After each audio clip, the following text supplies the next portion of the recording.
mwisho wa watu wanaolala usingizi ni kuanguka wapi? Chini. Bwana Yesu asifiwe. Lakini kwa sababu Paulo alikuwa na agenda ya ufalme wa Mungu, akaona hii sio hali ya kawaida. Ingekuwa ni hali ya kawaida, angemwacha Autiko alale tu hapo, au alivyomwamsha angemwomba, nao umechoka sana mtu wa Mungu, hebu tafuta jogging hapo ukapumzike. Naona umechoka sana. Yaani angekuwa na huruma kwanza Mungu. Mambo haya bwana, umechoka sana mtu wa Mungu.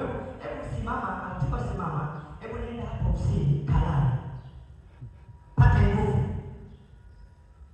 Paulo mtume hakufanya hivi. Alijua kabisa kwamba kuna kitu ambacho kimemsababisha Autiko aanguke chini.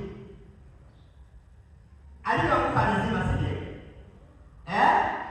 Si alizima? Paulo aliposhuka akamwinua Autiko, alipomwamsha Autiko akainuka, akamnyanyua, twende tukaendelee na kazi. Bwana Yesu asifiwe. Twende tukaendelee na kazi ya Mungu.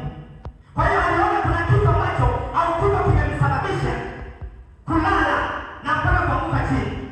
Sasa Paulo aliposhuka akakishughulikia kile kitu kwanza. Unaona nilala tena bado. Nimesoma Biblia yote sijaona tena Autiko amelala. Sijaona.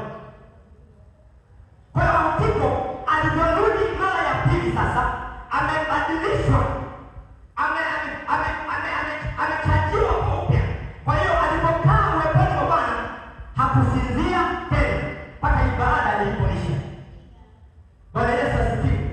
Kwa hiyo unapokuwa maisha yako ya rohoni, unapokuwa una nuru ndani yako, yaani utu wako wa ndani unachajiwa kila siku, unachaji kila siku.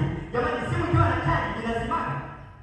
Yaani ukiona simu inazima au inachaji, yaani hiyo ina tatizo tofauti na chaji.